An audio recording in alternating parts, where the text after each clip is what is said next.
Welcome back, folks. We are now on episode 5, and I am super excited to have Mr. Bradley Braich as our next guest.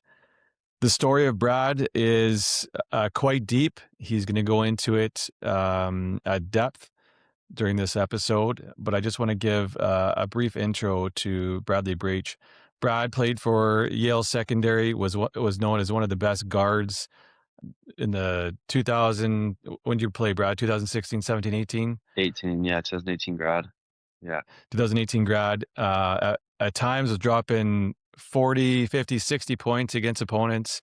Attempted to get the team to provincials. Like I said, was one of the best guards in the province. The story about Brad, though, is one of suffering, and but one of also excitement, because there's hope at the end of the tunnel. Brad is currently at UBC, or just about to graduate from UBC, and pursuing a career in healthcare. He's also the co-founder and president of It's Bigger Than Basketball, which is a mental health fundraiser locally here in the Fraser Valley. Brad, thank you for joining me. Yeah, thank you for having me. Um, yeah, excited.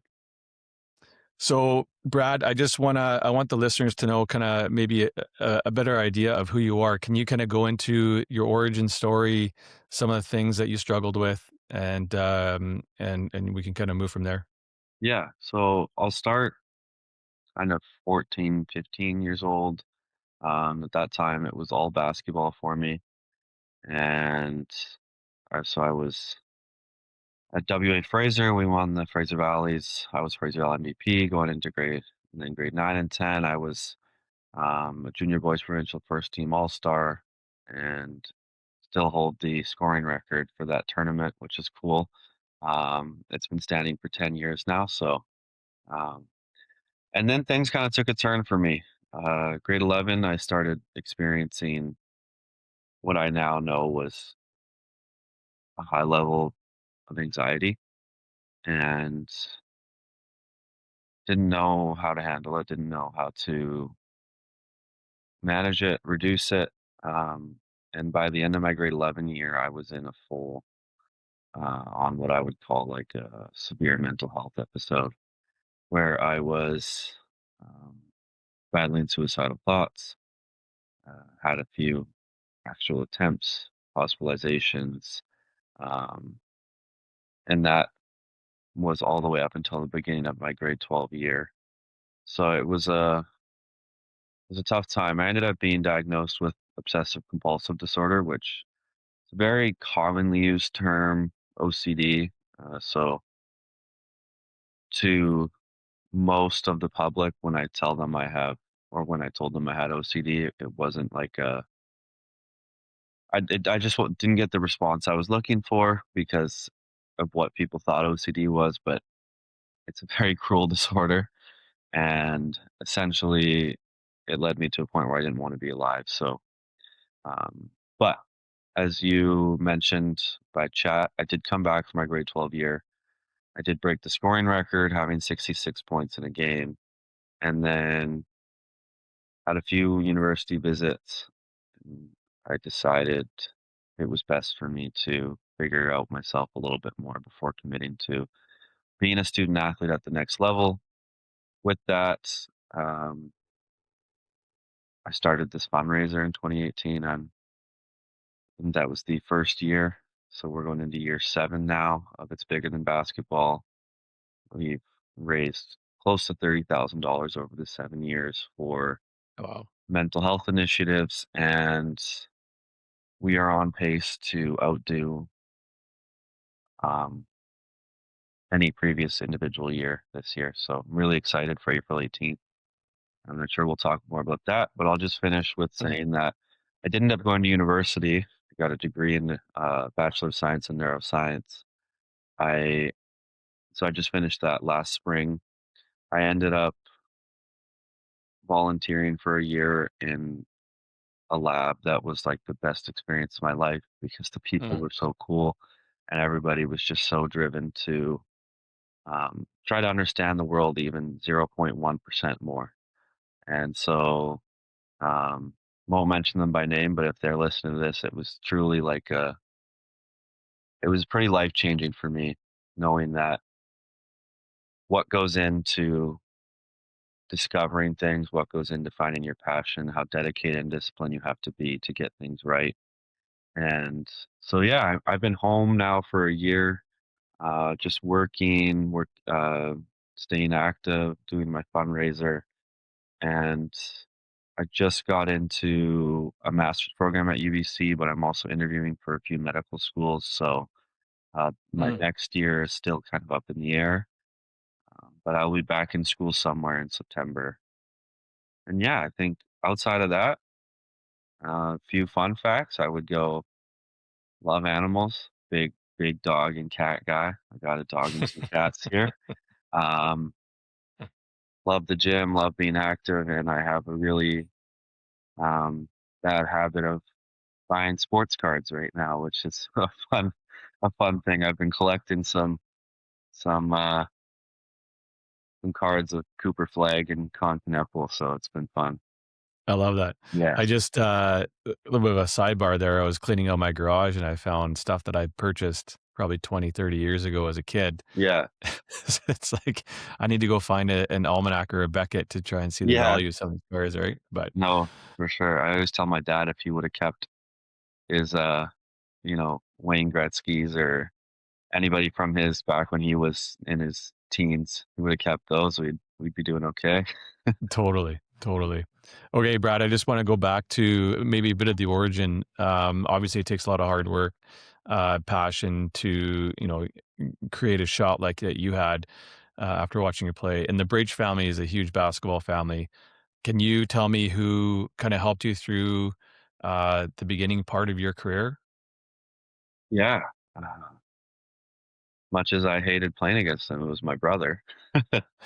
Like, well, there's a lot of people that go into it but primarily, like, it was my brother's work ethic and drive as much as I hated to, you know, see him get up to go to the gym because 'cause I'm like, "Oh my gosh, now I have to go." Mhm. He was one of the hardest working people I've ever met when it came to basketball, and it pushed me. There was no days off, and that started from grade 6 or 7. Mm. Um, and I had a obviously, my dad was my coach, so he was a big play in it too.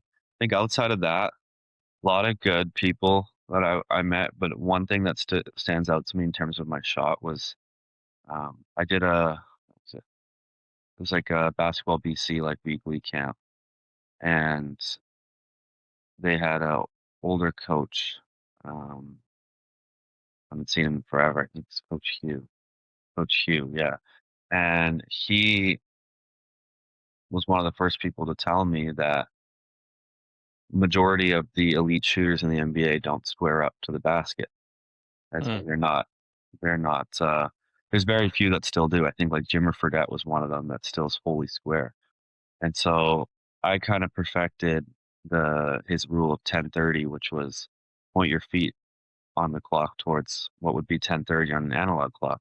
I guess the issue is you have to know how to read an analog clock to do that. But, that was huge for me because I mean, biomechanically, like, our we're not wired to bring our elbow in here like this. So when you turn a little bit, it allows it a little more relaxation on your ligaments and joints and just so from there, I think another coach there also stressed on, like, you don't have to show up to the gym and just start shooting threes to be a 3-point shooter. Um, it was a lot. Like, I would spend at least 20 minutes within 2, 3 feet of the hoop to start every Mm. workout. And yeah, I stress that so much when I talk to kids these days. I'm like, there's so much, like, you watch even like Kevin Durant or Steph Curry warm up, the NBA players, they're all doing these form shootings with their trainers as soon as they show up to the gym. One hand, Mhm. one leg, hit a specific spot on the backboard. Um, it's all out there, and I think that I really just took advantage of all the knowledge that was given to me, and because my brother was going to the gym 3 hours a day, I was also going. So Mm.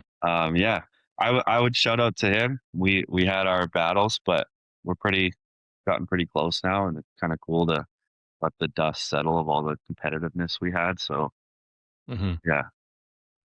There's an article by Howard Samura.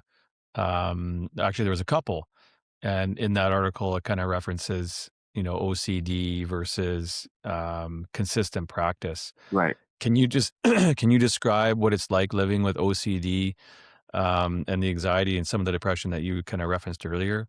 right, yeah. I always tell now that I'm reflecting back on it, and I will say I'm very, like, real to say I live my life almost completely OCD free now, which is Mm, unfortunately not the situation for a lot of sufferers of OCD. It is a really mhm, hard disorder to battle. It probably took me about 5 years to really get a handle on it.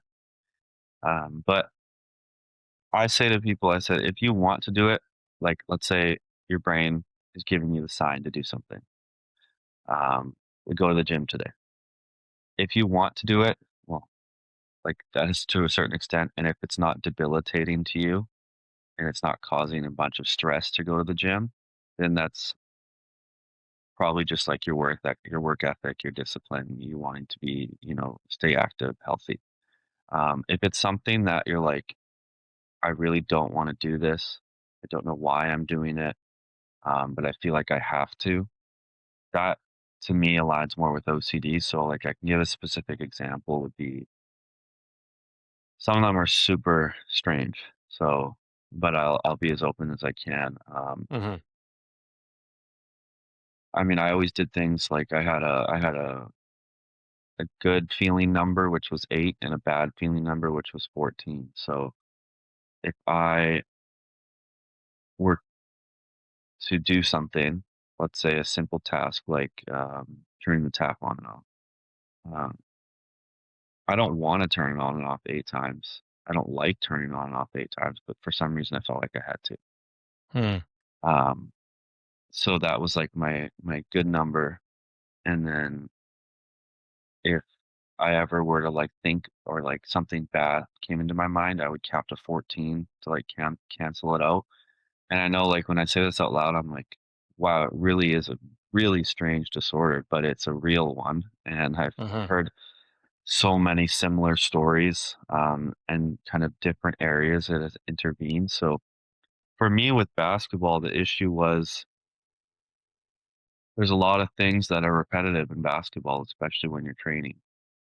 And to have to do those things a certain amount of time or over and over again until you get it perfect, it was hard. And I figured it would be easier just to say goodbye to basketball in general.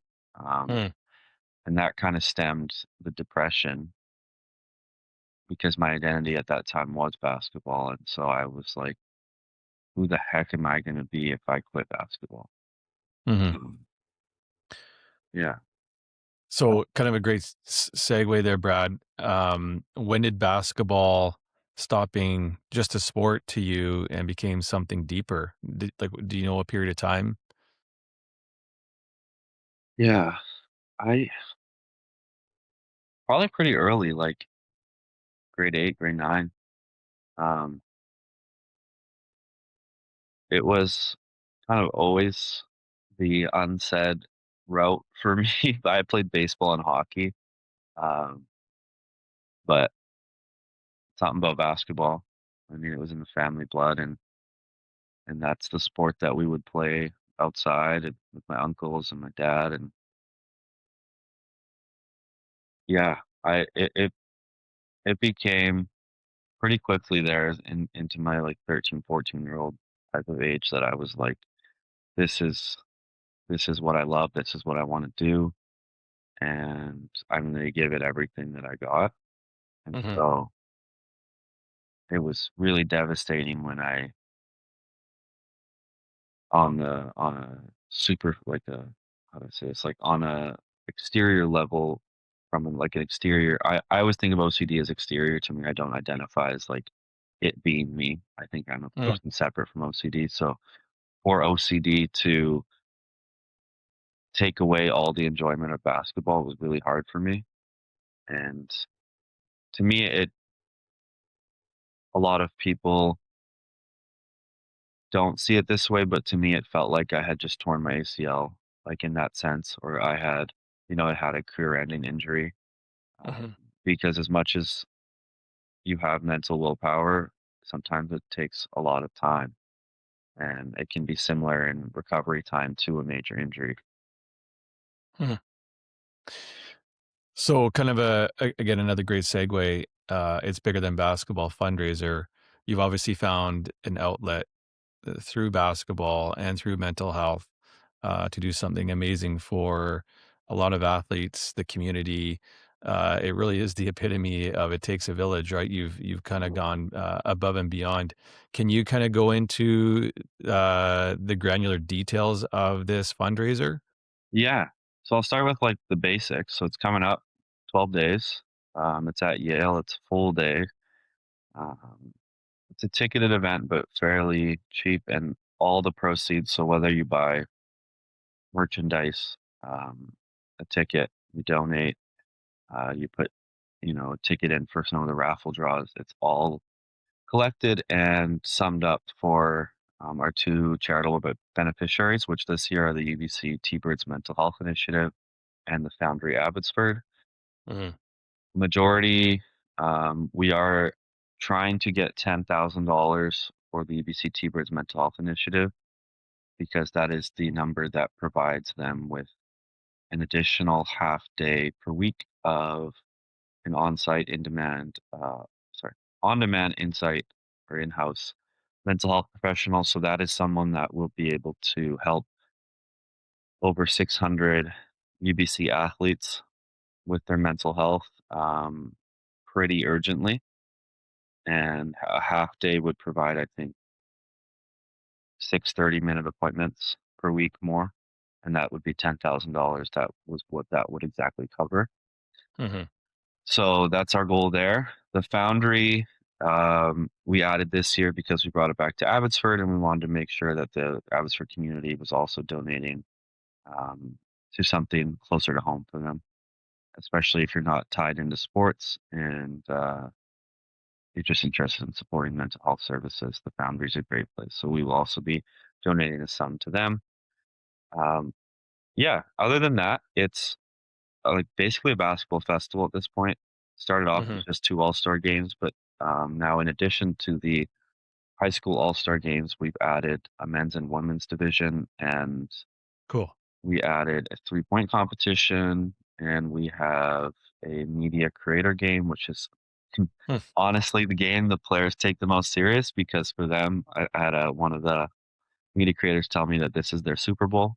So they will be the first game of the day, and it will be everybody you typically see with a camera on the baselines or sidelines of a basketball game will be suiting up themselves.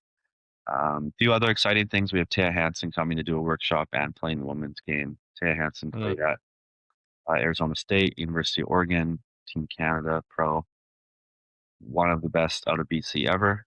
And Mhm. she she's not playing anymore, but she just did High Rocks. You know High Rocks? The No, oh, no, tell oh, me. High Rocks is like, I don't know how to describe it. It's like a fitness competition where there's like running involved, there's like carrying dumbbells, there's like, a few other things you have to do. It's become like really popular in the fitness industry. Okay. Anyways, she picked it up and I don't know how long she trained for, but she ended up like being like 6 seconds or something off the world record and like qualified for the world championship. She is very athletically gifted. Um, Wow. so I'm excited to have her, and she's going to do a workshop on uh, more like mental strength and handling typical daily adversity of a student athlete, and that's going to start our day at 10:30. So 10:30 through about 8:15 will be going strong. It will be a fun day. I was stressing to see that you don't have to like basketball to control this event.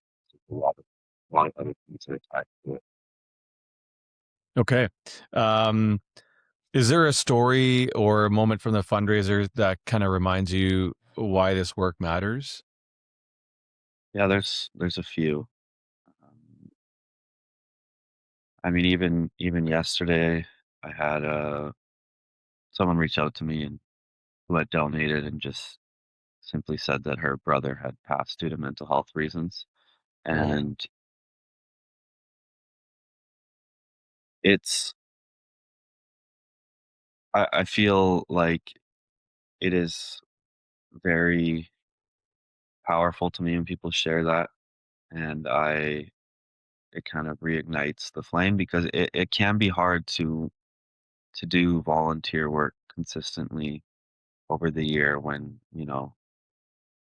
things are expensive and you gotta create something for yourself. But um yeah, I've had a few reminders that are very sad, but also give me a push because losing someone to mental health is just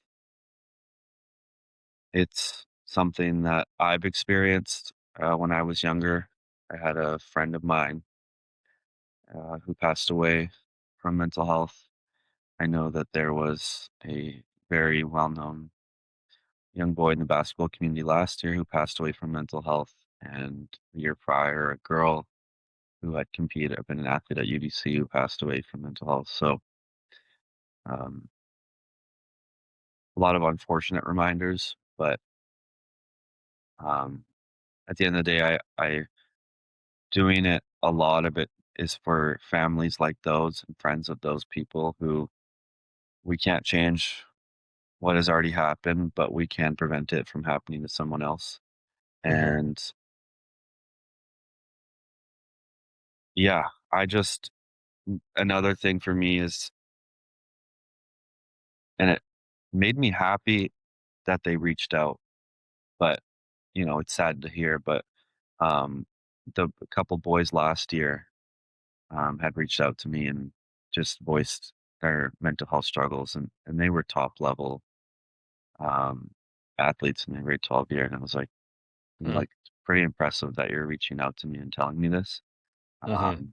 Like obviously, I'm very sorry to hear what you're going through, but this is the first step. Like you got to tell someone, you got to go talk about it, you got to navigate through it. So a lot of reminders, but Yeah. yeah, Um, can I just before we go into maybe some of the supports that are available, can you kinda get into, who was in your village, when things were the hardest? yeah. It's actually funny when I was I'm very humorous. So a lot of people when I talk about my stories, I have a smile on my face or like I like have a laugh here and there. I throw something funny. It's how I cope with it. So I don't mean to light. Well, I am trying to lighten my situation a bit, I guess. When I was hospitalized, the nurse came to me and said I had to make a visitation list of everybody that was allowed in to see me, Mhm. and she goes, we have never had a list close to this big in our entire time working here. And I'm like, I don't know. I just put down everybody I thought would come see me. So I had a lot of support. My family was great. It can be tough on family to see someone you love so deeply going through what I was going through. Mhm. Um, yeah, I'm lucky. I got two great sisters, an amazing brother, two great parents, and all the relatives that come with that. Uncles and aunts, cousins, they all came and saw me and wished me the best. Friends, on a more like I guess general level, like the Yale secondary staff was amazing. They accommodated me in any way I needed, in terms of extensions, frequent meetings with the counselor, just always making sure I was doing okay. Mm. And my coach, Mr. Roberts, was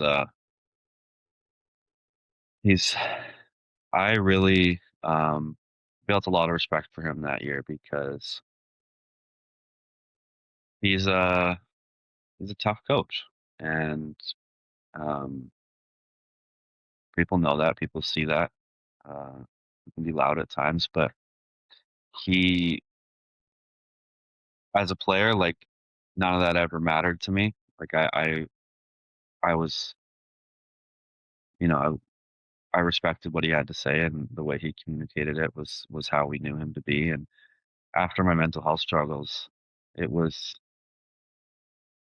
meant a lot to me to see him attempt to just um, kind of give me a little bit more freedom in terms of, um, you know, if I had to miss practice for some reason, like I was really doing well, like there was no questions asked. Like Mm. it wasn't a big deal to him, and he just let me lead in my grade 12 year how I felt to lead, and yeah, so it's I get a little sentimental thinking about that year because as much as I was going through it, I put up a lot of points. I took a lot of bad shots. Um, it's actually so funny. Uh, just a little segue, but it doesn't matter what good you do, what bad you do, how long it's been in this world. Someone always has to say something. I had an anonymous comment on my photo the other day, and the person said, "You should post a clip of all the bad shots you took in high school. That for sure affected your teammates' mental health." Whoa. And I'm like, What? Where? It's been like 10 years." Yeah. So, The ultimate troll. but I'm like, yeah. So, um, I think just in general, I don't have anything. I got all the support I needed, and I think that that's evident by just the progression that I've had since. Um, Mhm. 25 now, and I like saying I'm almost OCD free. Times are still hard. Life is still hard. Like I still have my struggles, but I'm I feel ready to take on some things I wouldn't have been ready to take on 2 years ago. So yeah, That's awesome. yeah, Um, what does a good support system look like for people with OCD, anxiety, depression? Can you kinda go you kinda mentioned your family, but yeah, for others, are there other resources out there for people? yeah. So I utilized um, for OCD. I was initial my whole diagnostic assessment and my first year of intense OCD therapy was at BC Children's, and it's a bit of a drive for people out here, but it was worth it. I ended up doing a 3-week intensive. Um, they call it Camp OCD. I have a hat that says Camp OCD, which is humorous to me. But it was 3 weeks, about 4 or 5 hours a day, and it was one-to-one work with someone training OCD. And we had Corey Hirsch from the Vancouver Canucks, old goalie. He Mhm. came out. I'm actually trying to get him on here. Yeah, I text him, give him a little boost. Yeah, Um, that'd be great. he he had OCD and battled it in his career. And so he came out and talked to everybody, signed my hat, and we remained in contact. So it was a really cool experience. After Mm, that, I got in touch with some of the resources out here. I ended up having a great connection with one of the practitioners at the Foundry, and she kind of managed um, my situation from then on. Uh, so she would have done like the more medical side of things, and I, yeah, probably in terms of more like counseling, psychotherapy, I also did that. Uh, that became hard with me going to UBC and then coming home and everything, but a good amount of time spent sitting one-on-one with a mental health professional. mm, Um, so those are some resources I would say the Foundry. You can reach out to your general practitioner if you need like a referral to Children's, I think, or like the Child and Youth Ministry in Abbotsford. mhm, Um, and then some therapy and counseling can be expensive because it is privatized. There are some free resources available that I'm sure are easily accessible, and there are some therapists or counselors that will subsidize for youth. So um, yeah, I think that and it covers the bases there.